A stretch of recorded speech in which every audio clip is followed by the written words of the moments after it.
Hi there, welcome back to the podcast, myself, Joseph Clough.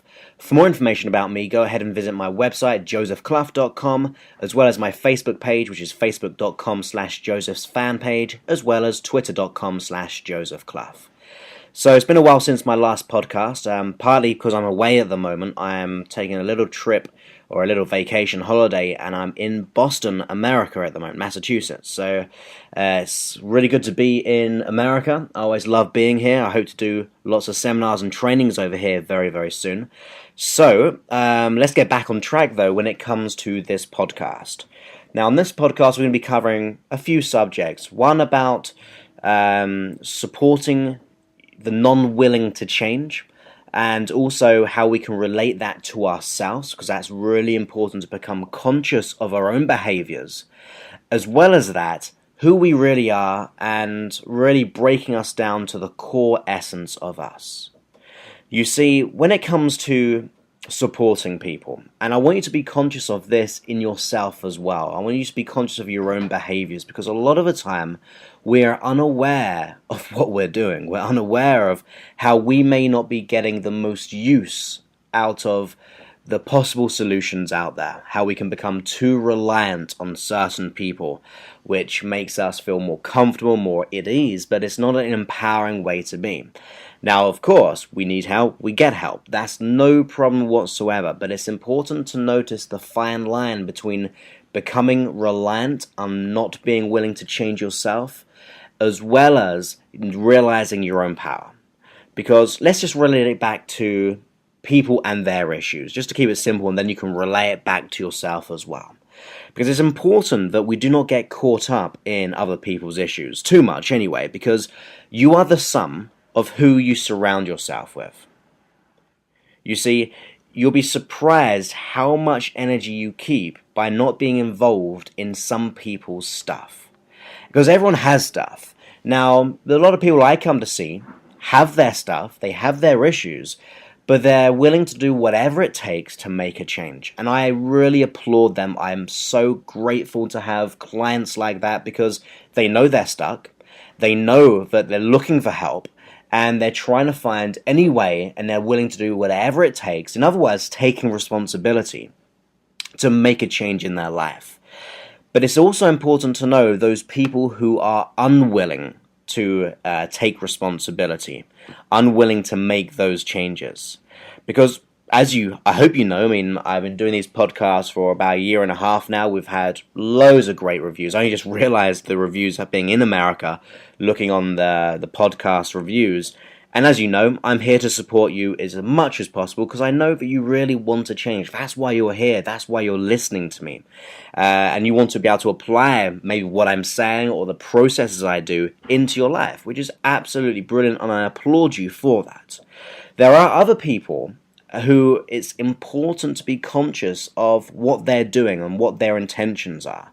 Because, as you know, as I said, I'm all for helping. It's what I do. But when one person lives and thrives in their issues and is unwilling to take responsibility for their own well-being and their own happiness, my own personal values is even beyond the self-help that I do, although I practice what I preach, but I want you to really be clear here. I really apply this into my life. I will not buy into other people's stuff, their own stuff and their own issues. Because if I buy into it, I'm pretty much accepting it. And if I come across in that accepting their issues and accepting that's who they are their problem, they are their behavior, that they are unable to change, I'm reaffirming and supporting them in keeping them in place, in a place of disempowerment, really. Sure, support people, absolutely support people, be kind, love, motivate people. I want you to come from a place of love, come from a place of wanting to help people, because I know how rewarding it is, having done that for the last 10 years of my life. But there is a thin line when it comes to supporting and buying into some people's issues, and actually disempowering those around us. Without doubt, in every study, you pick up and even begin to mimic those closest around you. I love the quote that you are the sum of the closest people around you. So the more you're in their company, the more you feed off them, the more you become like them. So in every way, we begin to mimic those naturally. It's just the way it works. Now, don't get me wrong, if you're in support groups, great, that's not a problem at all. If you want to empower people, you're going to have to be around people who have issues and you want to empower them. But if they've got their mindset that they're unwilling to change, that they buy into their issues so much and we support them in keeping their issues, that's where the problem happens. Because when we begin to pick up those and we buy into those at an unconscious level, it can actually affect the biology of you. That's just science. It's all choice naturally. I choose to surround myself with positive people. I really do. It's just who I want to surround myself with. But what I've realized is that the most successful people in the world do this too. In business, the entrepreneurs, they create these mastermind groups where they begin to network with each other, bounce off ideas because they're a like mind. And they really help each other. As I said, the nature of my job is on a one-to-one level more often than not. And when that happens, I'm helping people who are in a bad place, but they wish and are determined to change, and that is empowering. But those who, no matter how much support and can love their own stuff, love the trauma of their issue, in their psychology, it's called a secondary gain. So you could say they're getting more satisfaction on a conscious or unconscious level by keeping the issue. And I'll tell you a story about some of my clients who have had this. I've worked with loads of people where they've seen 10 other therapists and they say, I'm here to let go of this depression, but I've seen 10 other people, and we get talking about it, and then we begin to realize that in some way, by keeping that manic depression, they're actually gaining something from that problem by keeping the problem. And to put it more easily, it could be, for example, like in this case, the person didn't have to work. Everything got taken care of them. They got benefits. They got support by everyone.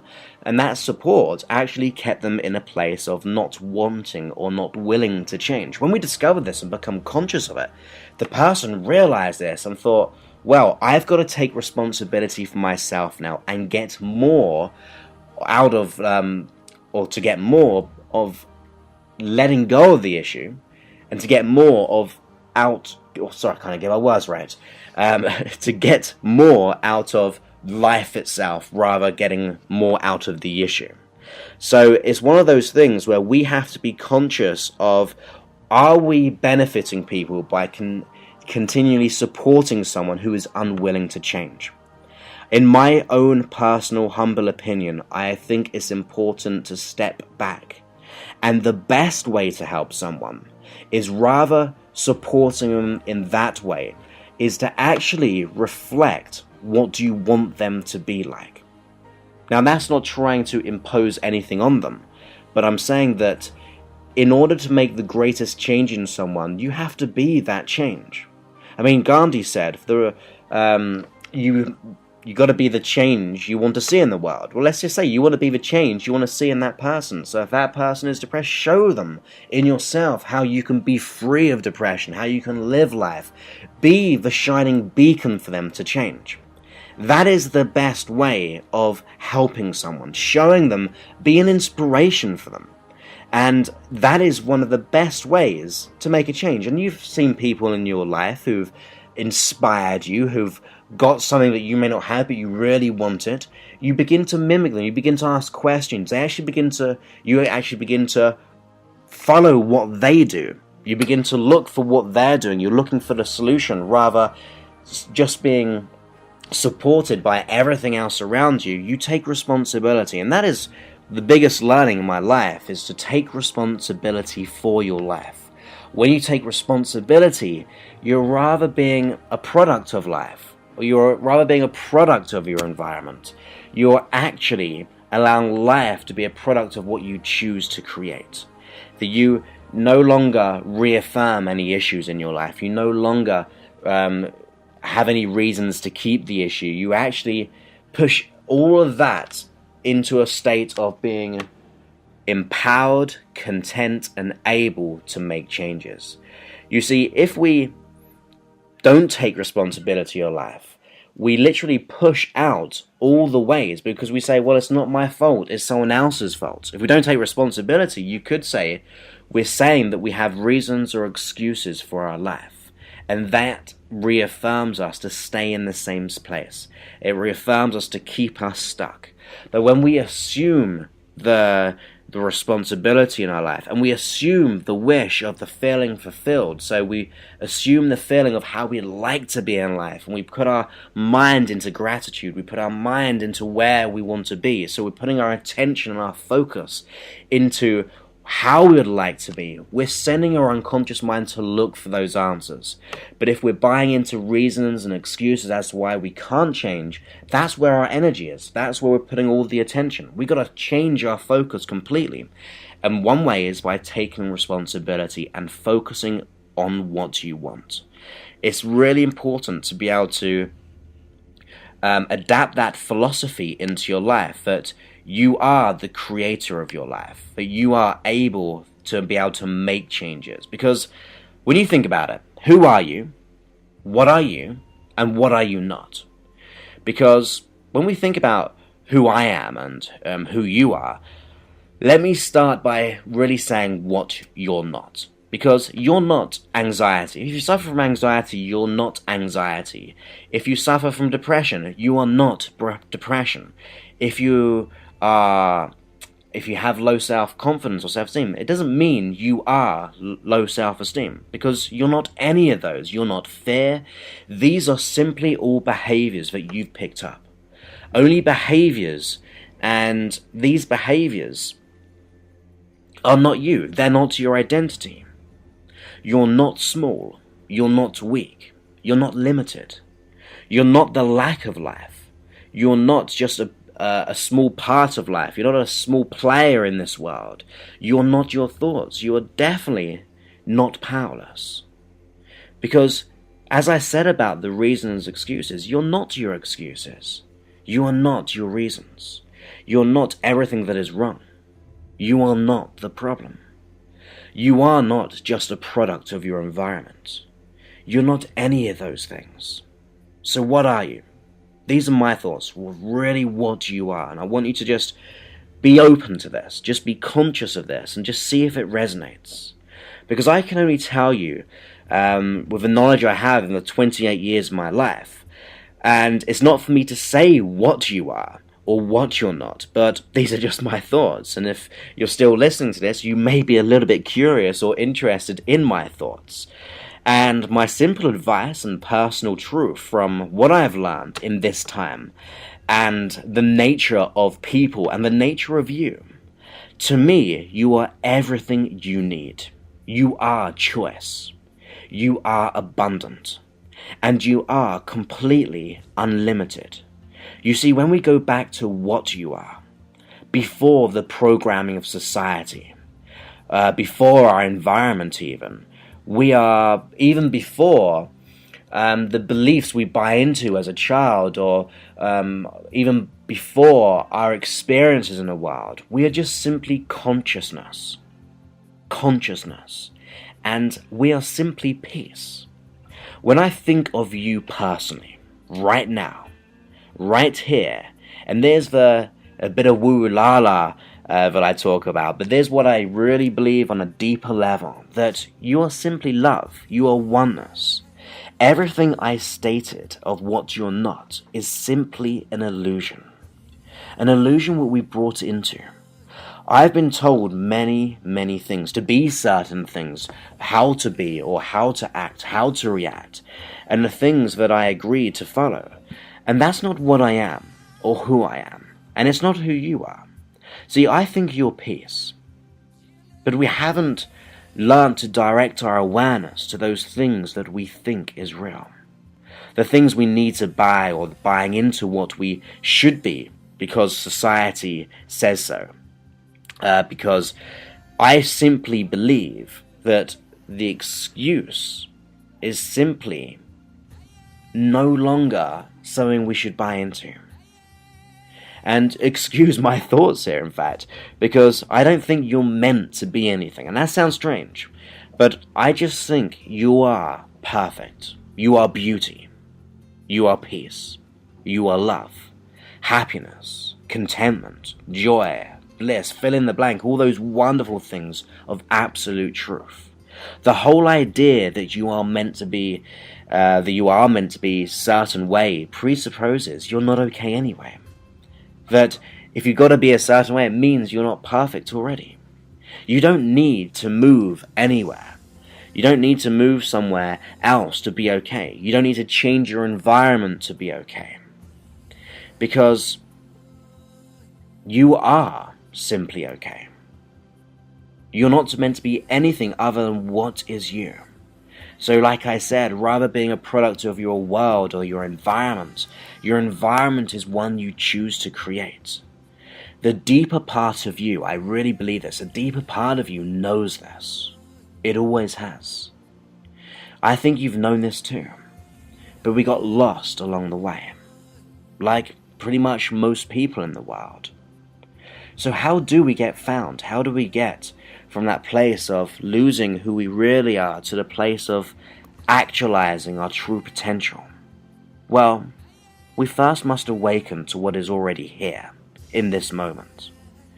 There's nowhere to go but here, now, in this moment. That your consciousness and awareness, and put your consciousness and awareness to what you are, that you are love and peace. You are perfect. Take this moment. Become this moment. There's nothing else but this perfect moment of you. When you realize that this is all an illusion, a construct, a construct of the mind, these issues and behaviors and limiting beliefs, when we realize this, we begin to break down those constructs. We begin to really let go of any limitation. We begin to enlighten the illusionary darkness. And I might be crazy if I think these thoughts, but if this is crazy, I want to be like that. I really believe that I am the whole and the part, that I'm not separated from you or anything else. I really believe that on a fundamental energy we are connected and we are resourceful, we are powerful beyond what we've ever thought before, that there is no separation between you or me. We are one, and we're the same.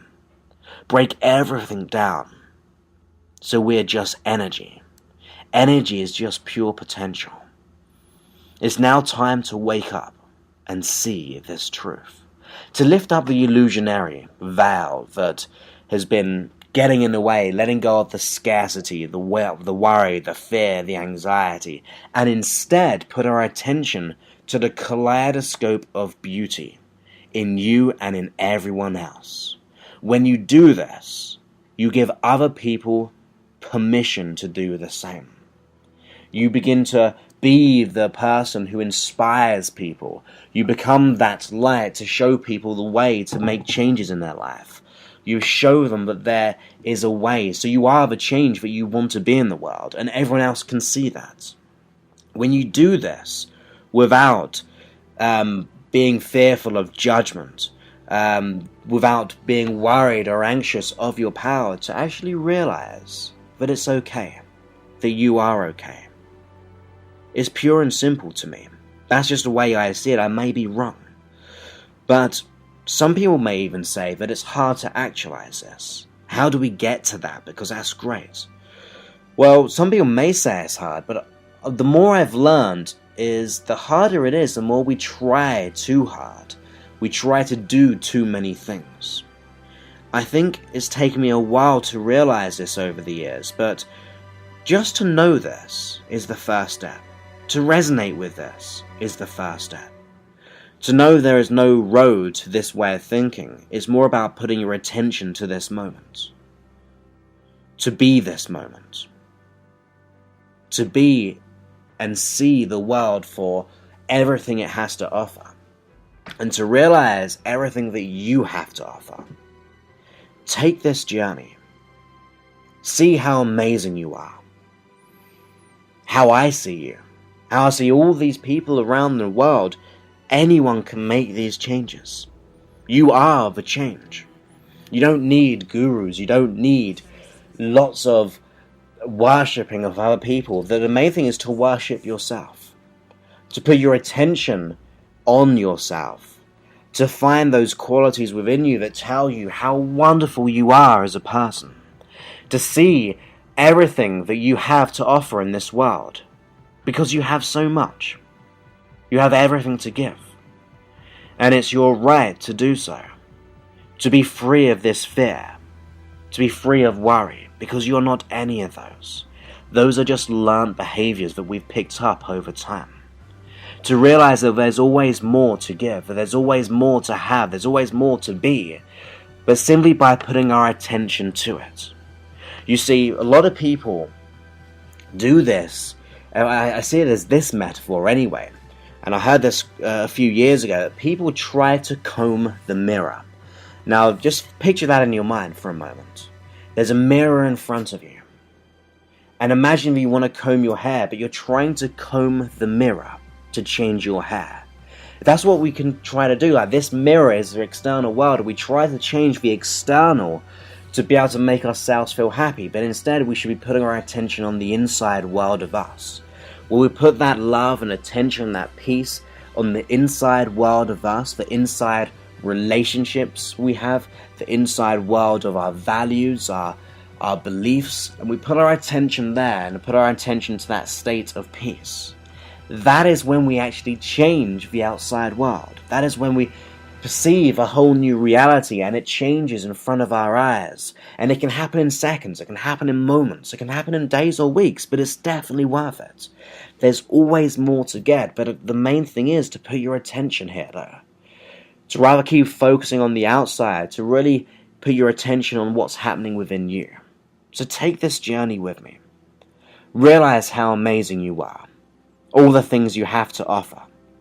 That there is solutions out there, but it's really about adapting and taking responsibility for yourself to get those solutions, to take inspired action, rather relying on the world to change, rather relying on external resources or sources.